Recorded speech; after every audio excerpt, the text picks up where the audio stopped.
They told him the dog did not make it. But Mike never believed them, not once in 16 years. He still hears the blast at night, still checks the porch at dawn. Some things you do not bury, especially not a dog who saved your life. Part 1. The day he disappeared. Fallujah, Iraq, October 2008. The sun baked the earth so hard it cracked like old leather. Dust clung to Sergeant Mike Colohan's face as he crouched beside a rusted gate, scanning the road ahead. Beside him, Ranger, his Belgian Malinois, waited without a sound. Eyes sharp, ears alert, tail still. They had worked together for almost 3 years now. Mike was 35, weathered but steady, a Werrioyo native who had once poured concrete for a living. Ranger had been barely 2 when they were paired. Now 5, he was a lean, scarred veteran of more tours than most men could survive. The convoy rumbled behind them, humming diesel and armor. Mike gave Ranger the silent signal to move 2 fingers forward. The dog responded instantly, nose low to the ground, searching for the scent of explosives in the dry dirt. They would done this 100 times, but this time felt wrong. Mike did not know why. Just a tickle at the back of his neck, the kind you learn not to ignore. He opened his mouth to call Ranger back. That is when the world turned white. The explosion ripped through the air like a freight train. Mike felt himself lifted, then slammed hard onto the road. His ears rang. The sound of the blast seemed to echo inside his skull. For a second, he could not breathe.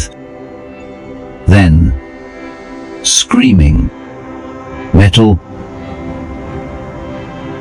radio squawking, boots on gravel, and blood, lots of it. He tried to sit up. Pain shot through his left leg. A medic knelt beside him, voice muffled and frantic. "Dog." Mike gasped. "Where's my dog?" The medic did not answer, just kept pressing on his thigh. Blood soaked through his fatigues. Black spots danced in front of his eyes. "Where's Ranger?" He croaked again, louder this time. But the medic was already shouting for morphine. Mike tried to push him away. "Fine, dog." Then the darkness swallowed everything. He woke up 3 days later in Landstuhl, Germany. His first thought was not about his leg or the brace bolted to his femur, or even the fact that his left eardrum had ruptured. It was about Ranger. "Is he alive?" Mike asked the nurse. There was a pause, then a tight smile. "Sorry, Sergeant." They could not recover the dog. Mike stared at the ceiling tiles. White squares, perfectly aligned, like graves. "They did not find a body either," he said flatly. "Just nothing." He did not cry. He did not speak again for hours. The army sent him home with a Purple Heart and a medical discharge. Ranger's name was not mentioned again. Wyoming, late 4. 2016. 8 years later, Mike stood alone on the back porch of his old house in Riverton. It was a modest, one-story home with peeling paint and a half-sunk porch swing. He leaned against the railing, coffee mug in hand, watching frost bloom across the grass like quiet fire. He was 43 now, older in ways that did not show in photographs. Inside, His wife Karen was already gone for work at the grocery store. They did not talk much anymore. Not since the third time their mortgage was late. Not since she would said, "You are still over there, Mike, and I am over here alone." Mike did not argue. He could not. She was right. He scratched the edge of the mug where the glaze had chipped. His legs still ached when the cold rolled in. He would apply twice for full disability benefits. Both denied. There were bills stacked in the kitchen drawer. Roof leaks. Truck payments. Karen's health insurance had lapsed, and she did not bother to renew it. Mike reached into his coat pocket and pulled out a worn piece of nylon. Ranger-soled collar. Still had the faded tags. Ranger.K9 30857. He ran his thumb across the stamped metal like a prayer. Sometimes he wondered if he would dream the dog up, that the blast had scrambled more than his bones. But then he would hear a sound at night too quiet for anything but memory, and he would sit up straight. Heart pounding, still listening for Paws. That morning, he did not notice the pickup truck pulling into the driveway until he heard the door slam. "Uncle Mike," a young voice called. "You home?" It was Jake, his sister's kid, 23, and always grinning, with a phone glued to his hand. Mike nodded toward the kitchen. "Coffee's hot." Jake poured himself a mug and flopped into the old dining chair. "You got to see this," he said, tapping furiously. Mike squinted. "What? Another cat video?" Jake snorted. "Look." He held up the screen. A video played. Blurry cell phone footage. A shelter worker walking past a chain-link pen.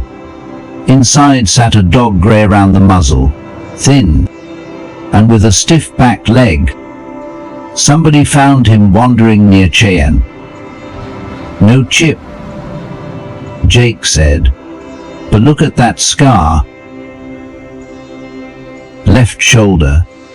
Mike leaned in. Trimmer ran down his spine. The scar. The eyes. The stillness. He whispered the name. Barely audible. "Ranger." The screen flickered. The dog tilted its head, as if hearing something beyond the screen. Part 2. No soldier left behind. The name stuck in his throat. "Ranger," Mike said again, louder this time. That is him." Jake tilted the phone back toward himself. "You sure? I mean, could be a lookalike, right?" Mike stood up. Too fast. His leg barked in protest. He leaned against the counter, eyes never leaving the frozen image on the phone. The dog was sitting, watching the camera, ears uneven, left one tipped, just like it used to be after that razor wire cut outside Mosul. "I would know that posture anywhere," Mike said. "That scar, that eye, that is him." Jake whistled low. "The internet thinks he is just some stray. They are calling him Buddy. But the video blew up last night, got shared by one of those viral pet accounts. You know, the ones that do dramatic piano music and sad stories." Mike blinked, dazed. "What shelter?" Jake scrolled down. Cheyenne Municipal Animal Services. It says he was picked up outside a burned-out trailer park off Interstate 80. Looks like he has been living rough for a while.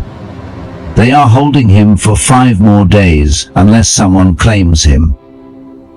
5 days. That phrase hung in the air like smoke. Karen walked in just after noon, pulling off her windbreaker and tossing her keys on the table. She looked tired. Her name tag from the supermarket still clung crooked to her chest. "You did not unload the firewood," she said, glancing toward the stacked pile still by the door. Mike did not answer right away. "I think I found Ranger," he finally said. She paused.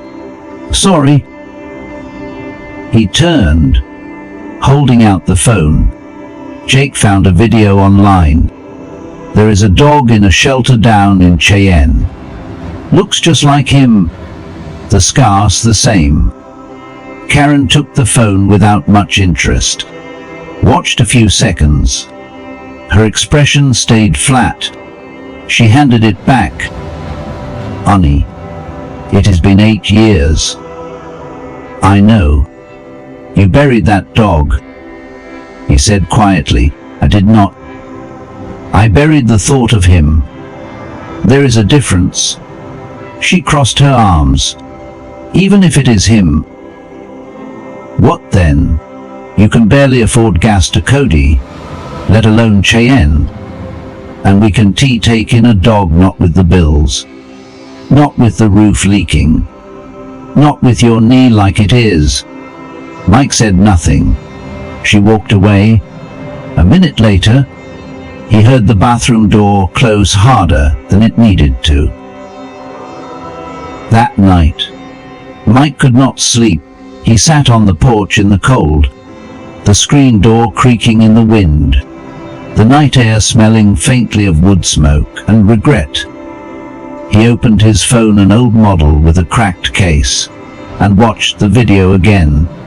The dog blinked slowly at the camera, then turned as if hearing something just outside frame. His gait was off, left leg stiff, eyes cloudy. But it was him. Mike knew it in his bones. The same way he would known when Ranger smelled a bomb long before the sensors picked it up. The way they used to breathe in sync under enemy fire. It was not logic. It was memory burned into muscle. He checked his bank app. The numbers were cruel. $212.09. That would not get him halfway there. The truck needed a new tire. The insurance premium was overdue. And the Vale appeal for disability had gone nowhere again. Still, he opened the bottom drawer of his old tool cabinet and pulled out the ammo box he used to keep spare bills in. There were wrinkled 20s, some 1s, and a roll of quarters taped shut. When he added it all up on the counter, it came to $394.8. Not enough. The next morning, he called Jake.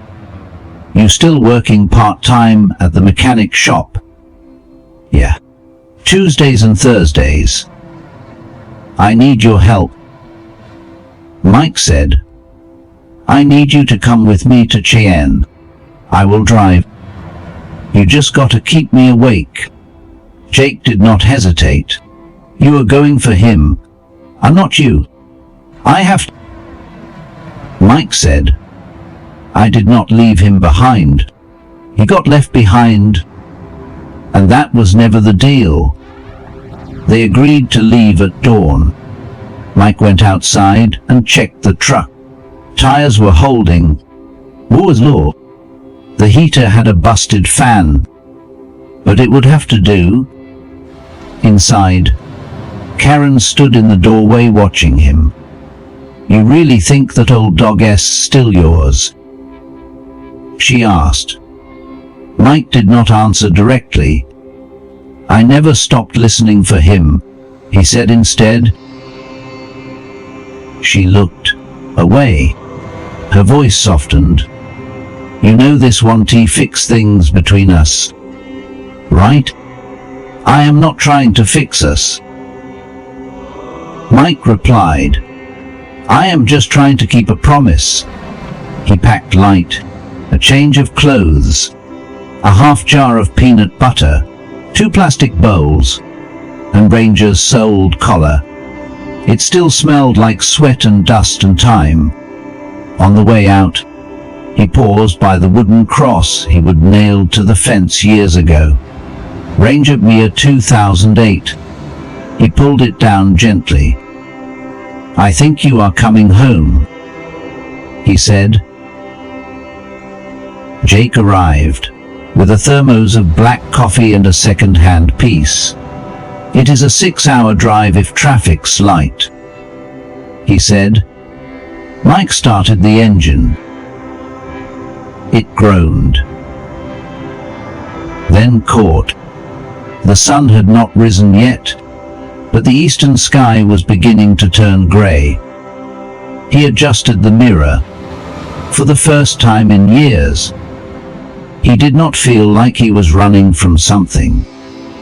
He was driving toward it. Part 3, 6 hours west. The road out of Riverton was quiet before sunrise. They passed empty fields rimmed with frost, where old barns leaned sideways like tired men. Jake had the piece balanced on his knee, calling out directions now and then. Mike did not need them. He was not the kind of man who got lost. But it helped to hear a voice that was not his own echo. For the first hour, neither of them spoke much. The heater clanked and rattled. Mike kept one hand on the wheel and the other on the old nylon collar lying on the dashboard. He glanced at it every few minutes, like a compass pointing towards something half real, half memory. Jake finally broke the silence. "Tell me about him," he said. "What made Ranger different?" Mike took a breath. The words came slow, like pulling rope from deep water. "He never flinched," he said.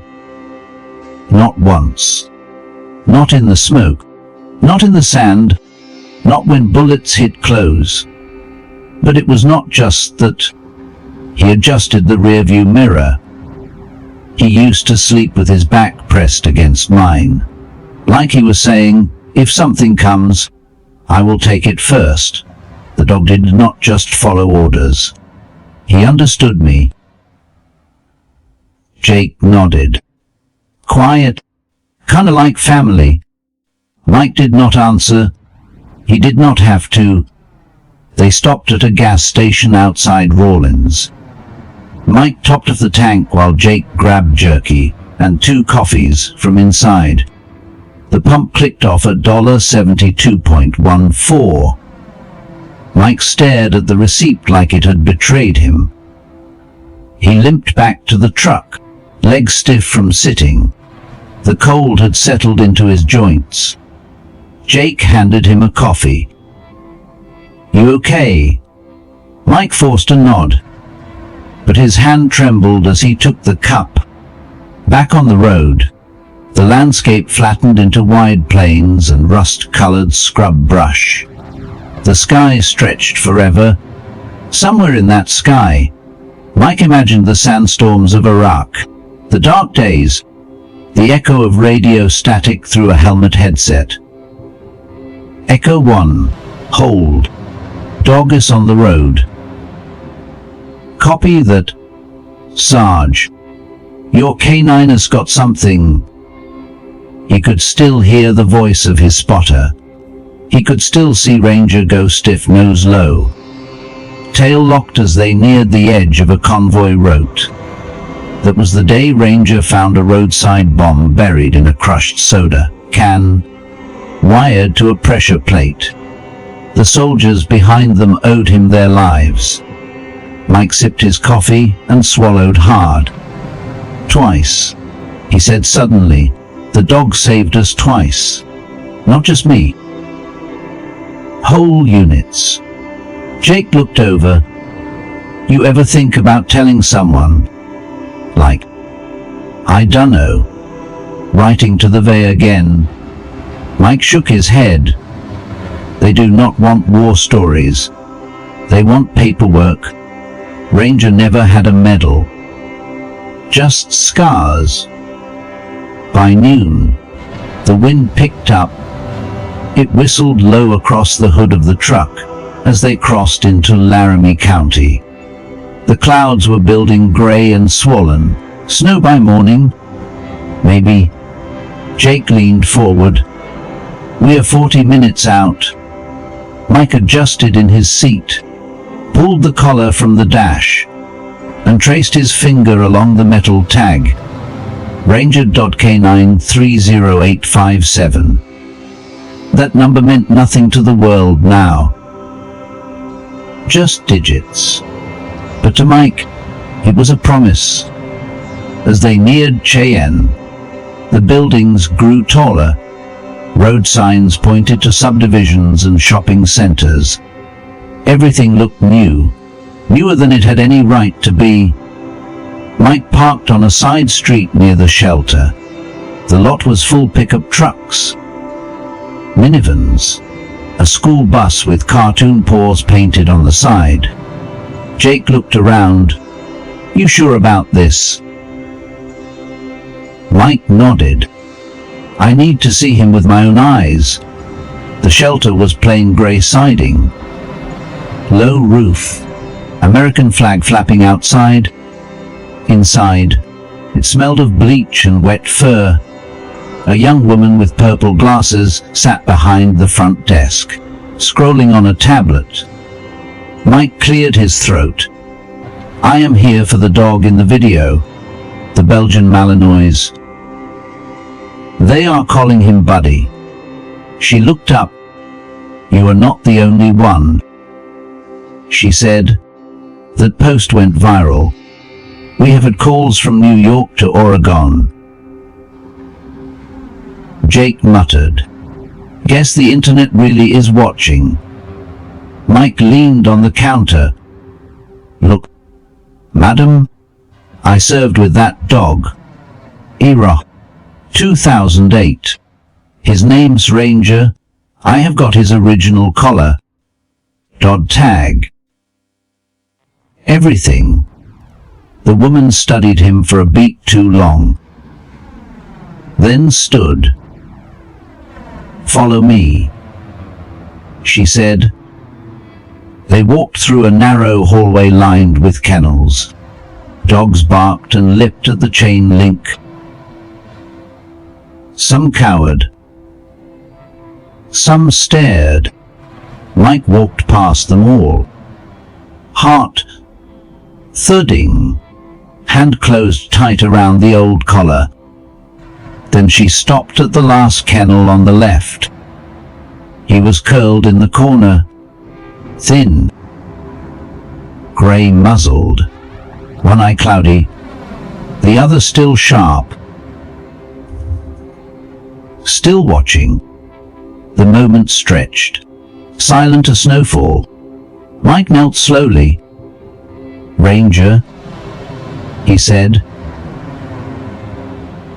Voice cracking. It is. The dog did not move. Not at first. Then he stood. Slowly. Legs trembling. He stepped forward, nose pressed to the chain link. Stared hard, as if trying to remember something buried under sand and time. Mike raised the collar. You remember this? The dog gave a low sound, not a bark, not a whine, a rumble from deep in the chest, then tail twitching. Not wagging, not yet, but alive. Jake whispered, he knows you. Mike closed his eyes. and for the first time in 16 years, he did not feel alone. Part fork recognition. The kennel door clanked as the shelter worker unlocked it. Mike did not wait. He dropped to his knees, old bones creaking, one hand extended, palm up. The dog stepped out slowly, cautious but not afraid. Each step was deliberate. Uneven. The back left leg shook slightly with every shift of weight. Mike swallowed hard. "You got hurt too?" "Huh." The dog stopped inches from him, nose twitching. Then he leaned in, pressed his head against Mike's chest. A soft whine broke from his throat. Mike's fingers found the familiar spots behind the ears, under the collarbone, over the shoulder scar where shrapnel had grazed him all those years ago. "It is you?" Mike whispered. "I knew you would remember." Jake turned away, wiping his face with his sleeve. They let Mike spend time alone in the back room. A folded blanket was laid out for the dog, still listed on the clipboard as Buddy. But Mike did not use that name. Not once. "Ranger," he said as he filled the metal bowl with tap water. "Always Ranger." The dog sniffed it and drank carefully. Then he lay down beside Micah's boots, head resting against the worn leather like he would never left.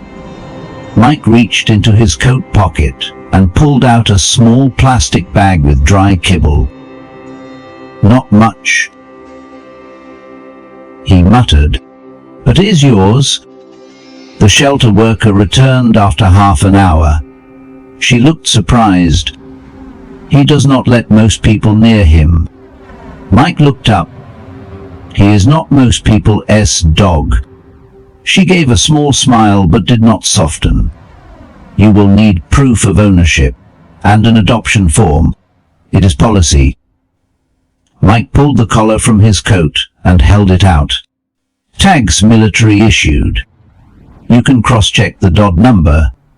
I will run it," she said, and disappeared down the hallway. Jake glanced at his uncle. "What if they say no? Then I camp out in the parking lot until they change their mind." Mike said. His voice was calm, but the grip on the collar was tight. The wait took 2 hours. Mike sat beside Ranger the whole time. He did not speak. Not much. Just rested one hand on the dog's neck and breathed in slow, measured rhythm. The shelter worker returned with a different man, older, with a salt and pepper beard and clipboard under one arm. "I am the shelter director," he said. "Your story checks out. That number was tied to a military working dog, declared missing in action. Sergeant Ranger. Belgian Malinois. Active duty 2005-2008. His last handler was Staff Sergeant Michael Collahan. Mike did not stand. He just nodded. "That is me." The director knelt, looking Ranger over. "Dog's about 15.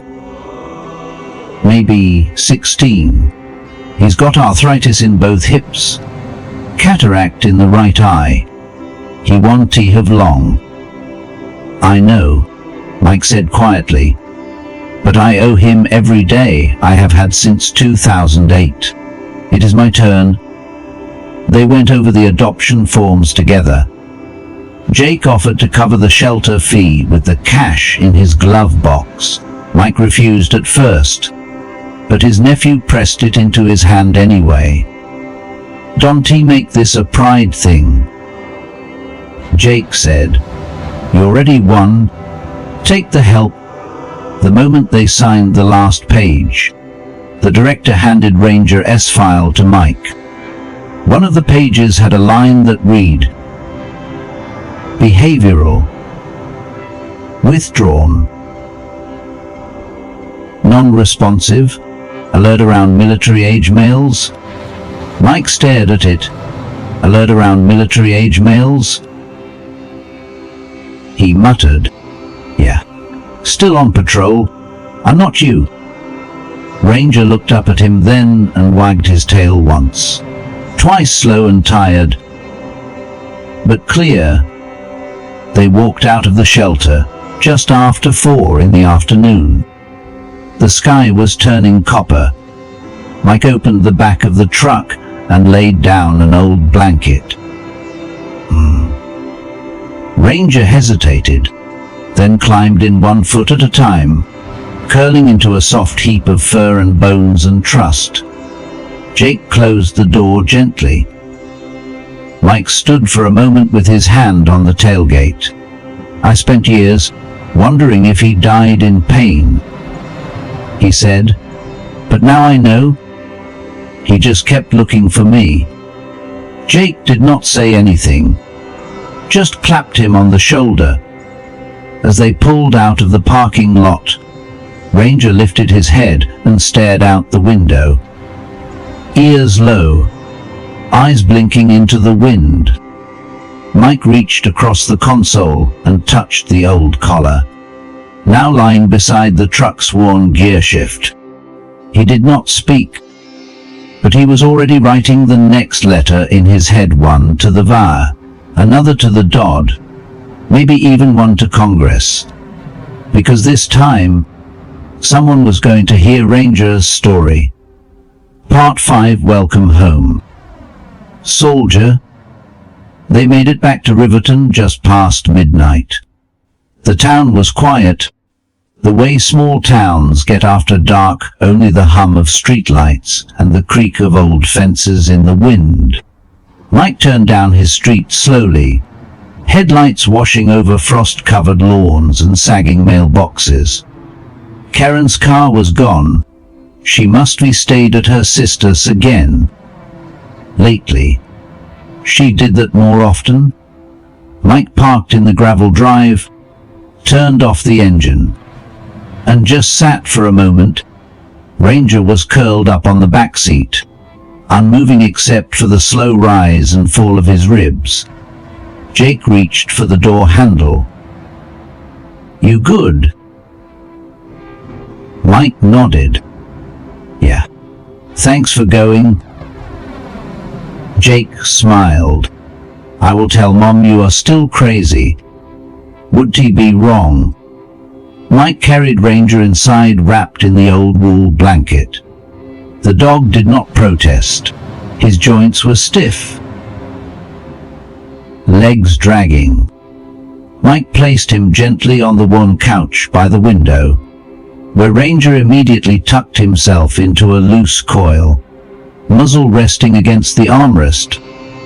The house smelled the same. Old coffee, dry wood, and something faintly sore from the fridge. Mike turned on the small lamp in the corner, casting a soft amber glow across the living room. The dog's tags rattled slightly as he shifted. He looked around the room and saw it the way Ranger must have. Same couch, same dusty table, same pair of boots still by the door, untouched for weeks. Mike knelt beside him and whispered, "It is not much, but it is home." The next morning, Karen returned. She stopped in the doorway, one hand still on her car keys. Her gaze landed on the bundle of fur on the couch, the sun catching the dog's faded coat, the grayed muzzle rising with each breath. She spoke softly, like she was afraid to break something. "You really found him." Mike did not look up from his coffee. "I told you I would." Karen set her bag down, walked closer. She stopped at the edge of the rug and stared. "He is old." "So," Mike said, Difference is he still comes when I call. Karen flinched a little at that. He had not meant it to sting, but it landed anyway. She sat in the chair opposite the couch. Ranger lifted his head slightly, gave a low, almost inaudible groan, then settled back down. Karen watched him. He looks tired. Mike nodded. He is. The next few days settled into a rhythm. Mike built a small ramp so Ranger could get on and off the porch. He laid rugs over the slick kitchen tile so the dog would not slip. He crushed half an arthritis pill into soft food each morning and spoke to Ranger while he ate, like no time had passed. The house was quieter than usual. Mike did not argue with Karen. She did not mention the divorce papers again. They moved like people living in two separate timelines, one anchored in chores and bills, the other in memory and guilt. On the third night, a storm rolled in. Wind howled through the cracks in the siding. Ranger whimpered in his sleep, paws twitching, as if chasing something in the dark. Mike sat on the floor beside the couch, hand resting gently on the DOS ribs. He did not speak, just breathed with him, slow and steady. It was the first night he did not wake up from a nightmare. The Vale called the next morning. Mike stared at the phone vibrating on the table. He let it ring once, twice, then picked it up. Michael Collarhoun. Yeah. This is Sarah from the Wyoming Vale. We reviewed your case again. I am calling about the appeal for full disability benefits. Are you available to talk?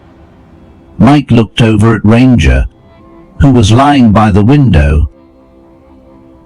Head lifted, ears tilted toward the voice on speaker. Yeah. Mike said, "I." They went over the same questions. Dates. Injury reports. Service records. He mentioned the explosion, the surgery, the insomnia. He talked about the failed jobs, the missed bills, the months where he would stood in the cold wondering whether to ask for help or just disappear. And this time he mentioned Ranger. A dog saved my life. He found 3 eyes that would be killed us all. Then he got left behind. The woman on the other end did not speak for a moment. Then she said quietly, "He is with you now?" "Yeah." "I will make a note." She said, "There is a program for retired K9 handlers, some support services, maybe even help with the vet bills. I will get the paperwork started." Mike blinked. "Thank you." That evening, Karen found him in the garage, oil-stained hands fumbling with a rusted toolbox. "You are fixing the truck." He shrugged. "Trying." She leaned against the doorframe. "I saw you on the floor with him last night." He did not answer.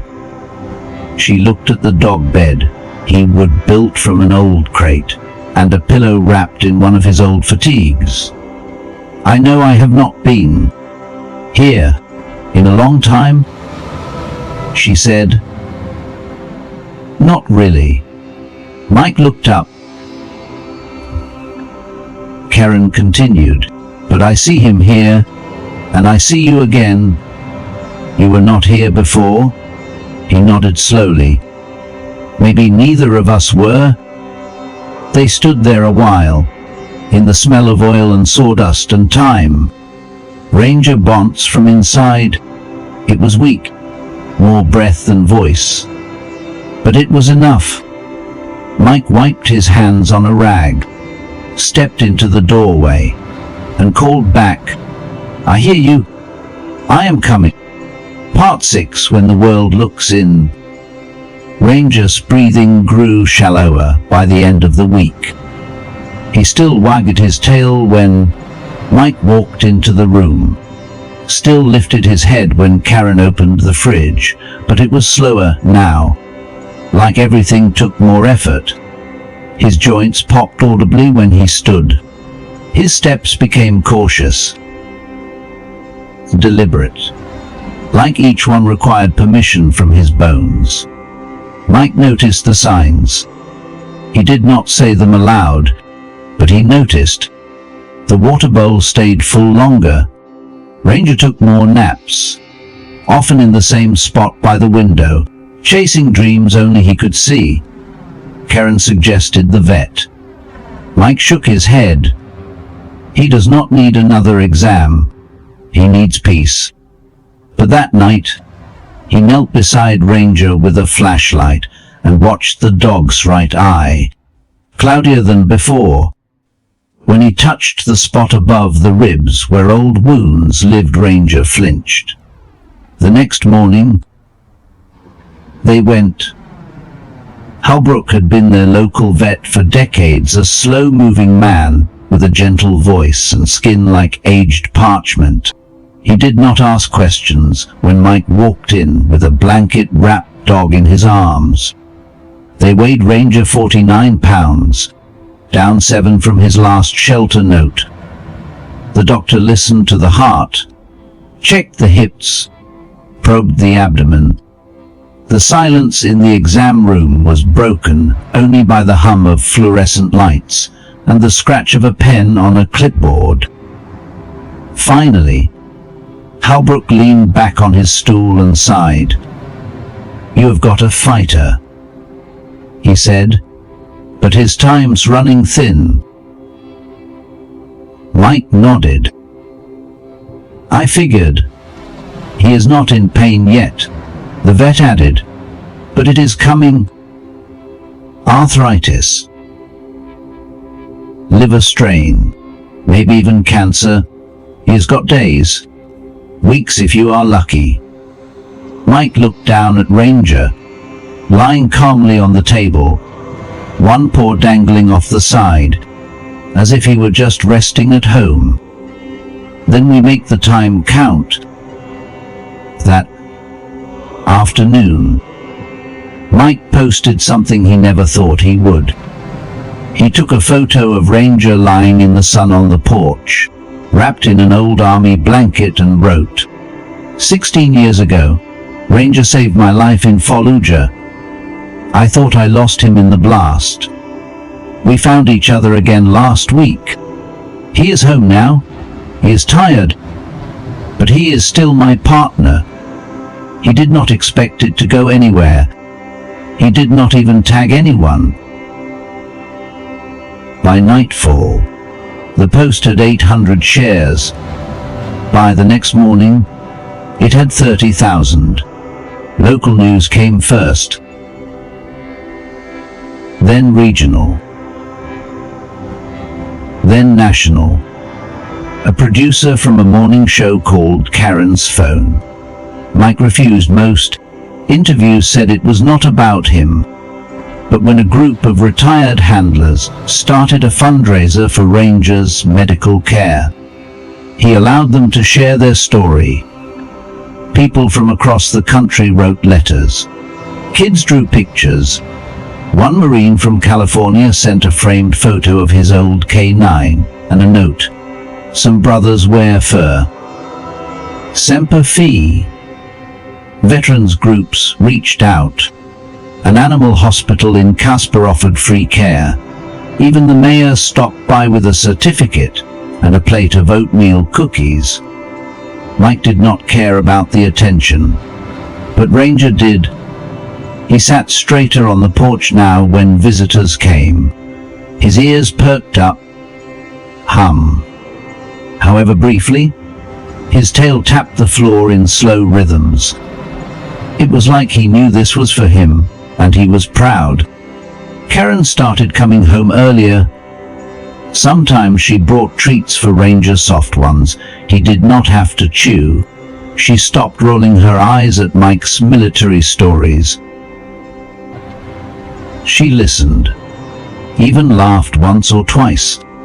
And one evening, as the sun bled into the horizon and the world felt quiet again, she reached over and took Mike's hand. "We were lost too, were not we?" she asked. Mike nodded. He found both of us. The next morning, Mike sat on the porch steps, cup of lukewarm coffee in hand, Ranger dozing by his feet. The wind was calm. No traffic. No planes. Mike reached down and brushed the grey fur behind Ranger's ears. "You came all this way to say goodbye, did not you?" The dog stirred slightly but did not wake. "You did your job. You never quit. Now you can rest." Mike's voice cracked. He cleared his throat and stared into the empty sky. "I have got it from here.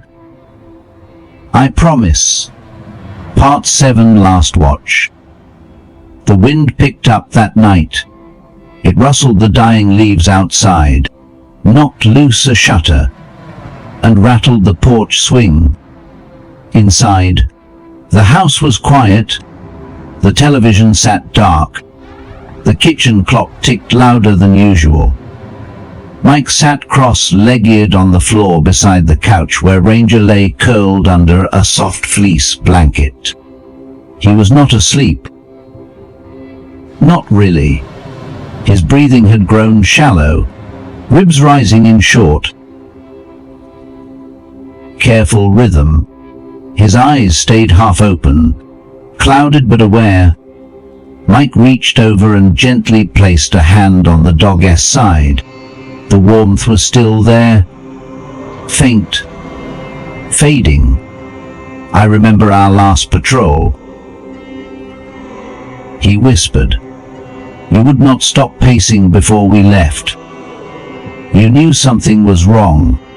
Ranger did not move, but one ear twitched. "I did not listen." Mike said, "I did not trust your gut." And then everything exploded. He paused. "I never stopped looking for you after that." Karen came into the room carrying a folded towel and a mug of chamomile tea. She placed the towel beneath Ranger's head without a word and sat beside Mike on the floor. "He is still holding on," she said softly. "He always did." Mike replied. Karen glanced at the photos Mike had placed on the coffee table earlier that day, one from their wedding, another of Mike in uniform with Ranger at his side. Tongues out. Matching expressions. Between them sat a candle, its flame flickering low. Karen leaned against her husband's shoulder. "You know, I used to be jealous of him." Mike raised an eyebrow. "He never shut you out." She continued.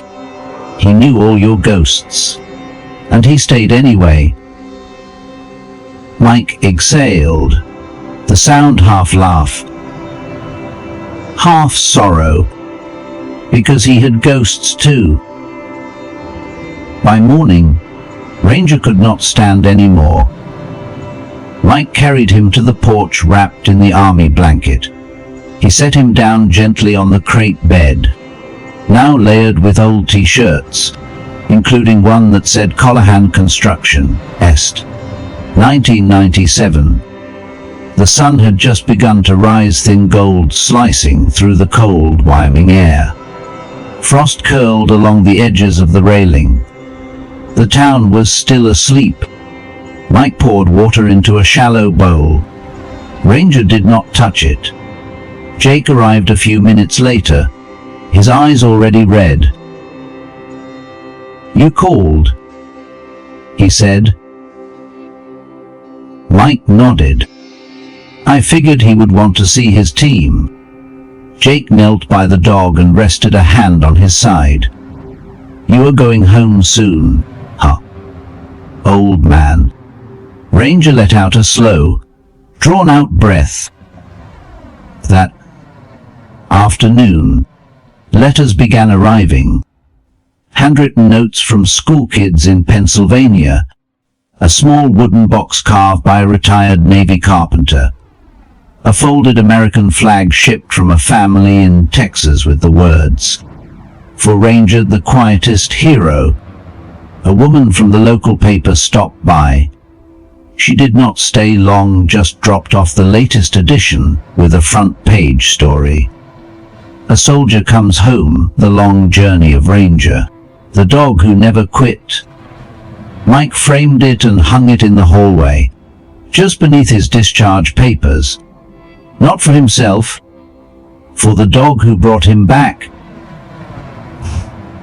That evening, Mike sat on the porch alone.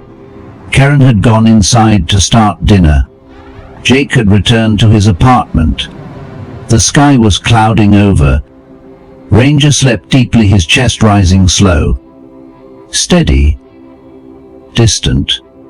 Mike leaned down and whispered, "You did your job, Ranger. You watched over me when I did not know I needed watching. You never left your post, even when they left you behind." His voice cracked. "But you can leave it now." He reached into his jacket pocket and pulled out Ranger's old military tag, worn smooth at the edges. He placed it gently beside the dog's paw. "You can stand down." Ranger did not stir, but something passed through the air like the final note of a long song, soft and sure. Mike stayed on the porch long after the stars came out. He did not cry. Not yet. But he held Ranger's paw until the cold became too much. Until the warmth left the space between them. And even then he stayed a while longer. Part 8. The honor he deserved. The house was silent the morning Ranger died. Mike woke up stiff in the porch chair, a blanket draped over his shoulders. The sky was pale gray. A layer of frost had formed on the wooden planks, crisp beneath his boots as he stood. Ranger lay still on the crate bed, curled the same way he had the night before. But there was no breath now, no twitch of an ear, no tail tapping the boards. Just peace. Mike knelt slowly, ran one hand along the familiar slope of Ranger's spine, then across the back leg that had always favored a limp. Finally, he rested his palm over the dog's heart, where once there had been battle, fear, and fire. Only stillness. He did not tell anyone right away. He carried Ranger inside, wrapped in the army blanket, laid him gently on the couch, closed the blinds, turned off the lights, sat beside him with the same quiet reverence one might give to a fallen comrade. Karen brought him coffee, then left the room without speaking. It was not until just before noon that Mike picked up the phone and called Jake. "He is gone," was all he said. Jake showed up 20 minutes later with a shovel in the back of his truck and eyes rimmed red. They buried Ranger beneath the pine tree in the backyard, the same one Ranger had always paused beneath to sniff the wind, as if checking the perimeter one last time. Mike carved a marker by hand, a slab of wood from his old workbench. Sanded smooth, letters etched deep with a pocket knife. Sergeant Ranger. Loyalty without question. Courage without hesitation. 2005-2024. Beside the grave, He planted a small flag, folded the army blanket, set the collar and the old tag inside a weather-sealed box, buried it with the dog. It did not feel like closure, but it felt honest. That evening, Karen posted a simple photo of the grave on her Facebook page. He made it home. He served without question.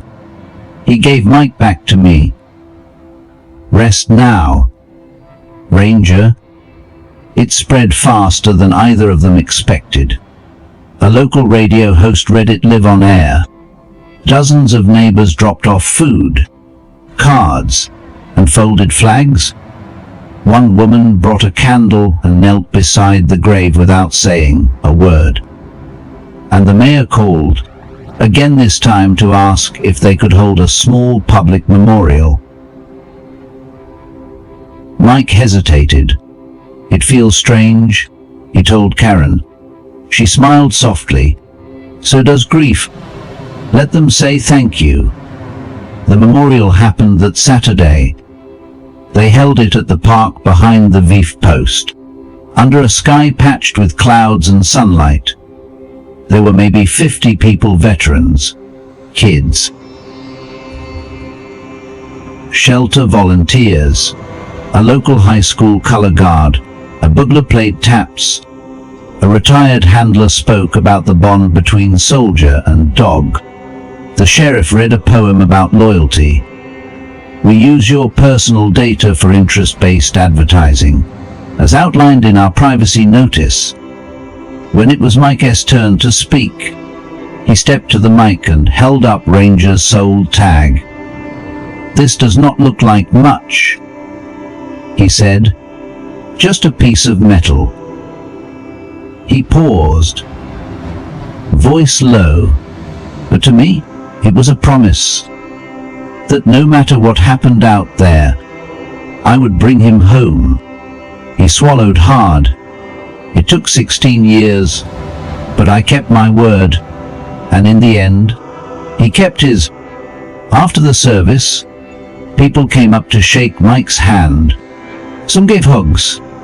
One man pressed a folded $100 bill into his palm, whispered, "For the next stray that needs saving."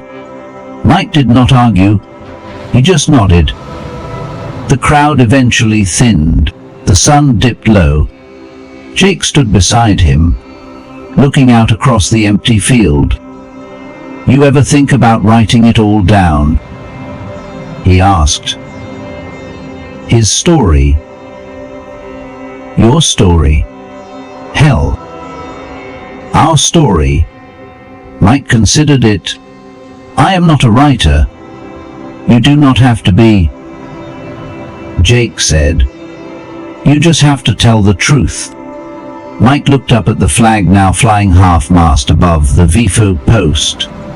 Maybe it was time. That night, Mike opened a new file on Karen's old laptop. He titled it, Ranger, A Story of Duty and Home.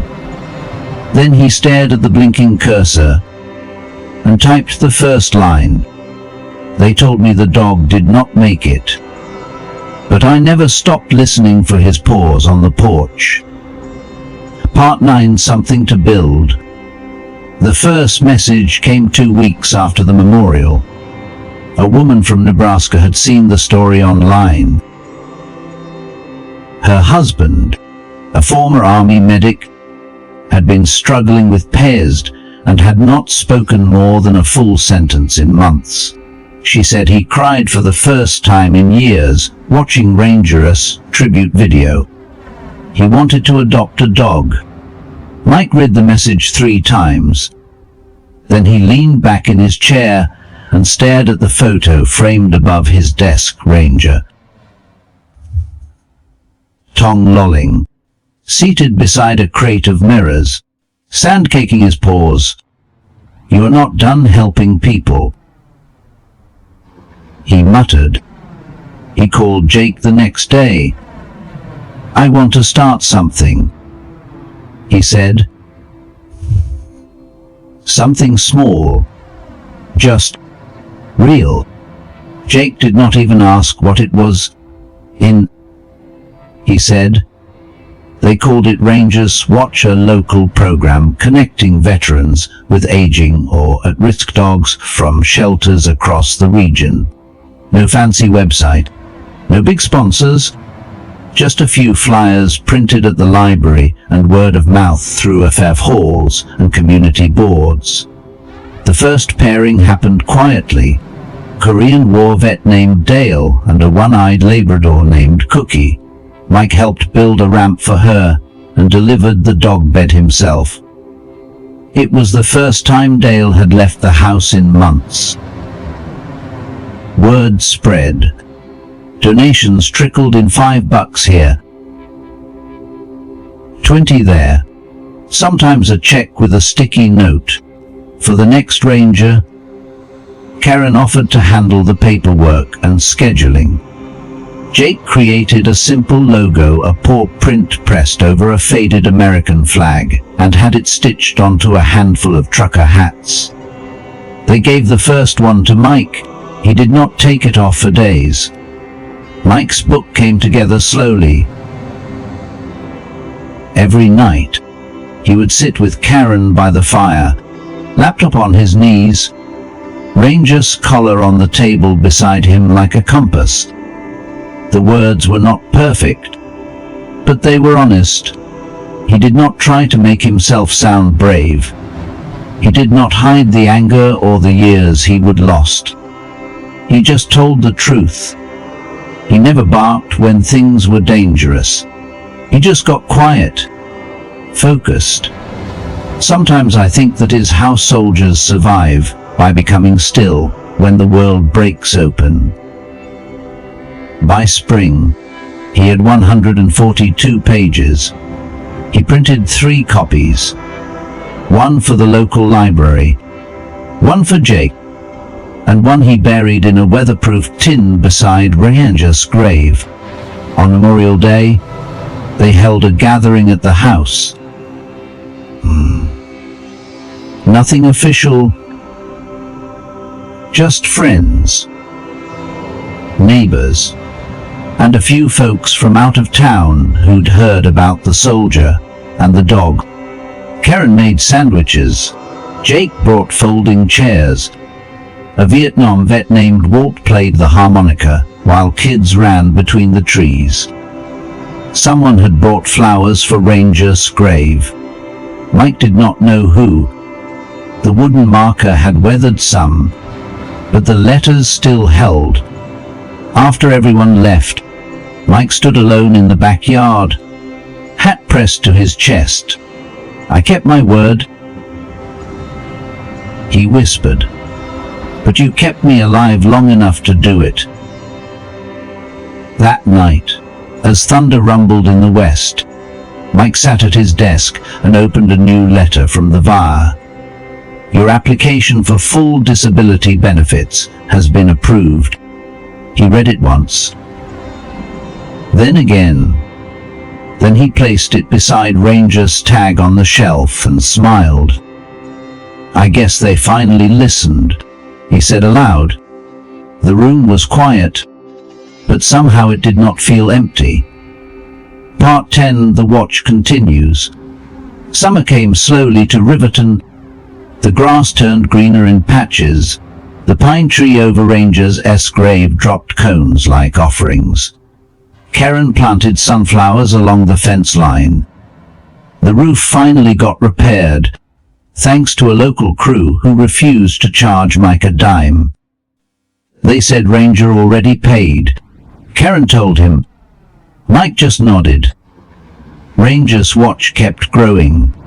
Every few weeks, someone new called. A widow from Lander who could not sleep alone anymore.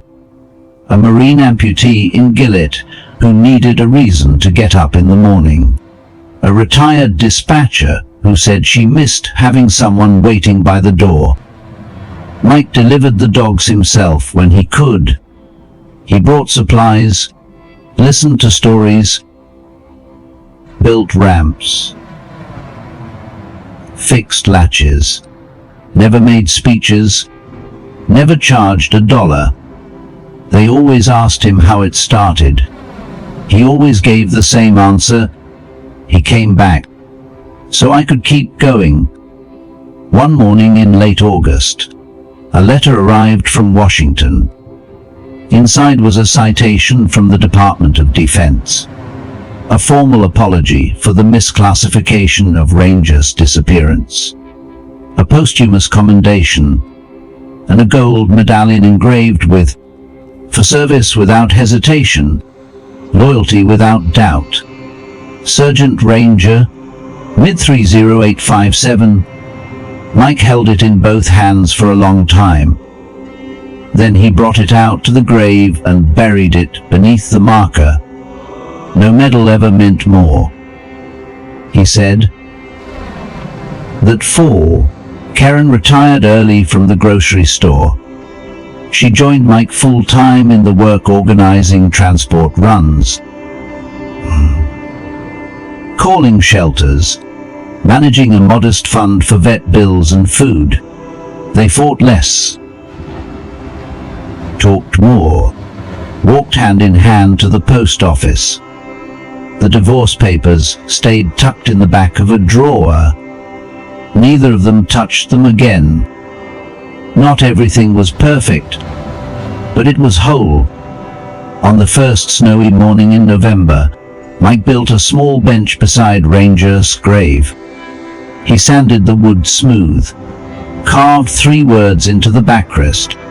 Still on watch, he sat there a while, sipping coffee from a dented thermos. The town was quiet, wrapped in frost. Somewhere inside the house, Karen played old records, Sam Cooke, maybe, or Willie Nelson. The scent of bacon and fireplace smoke drifted through the cold. Mike looked down at the snow-covered ground where Ranger rested. He did not cry. He did not speak. He just smiled, leaned back on the bench, and watched the sunrise break through the clouds. Like a soldier off duty, like a man finally home.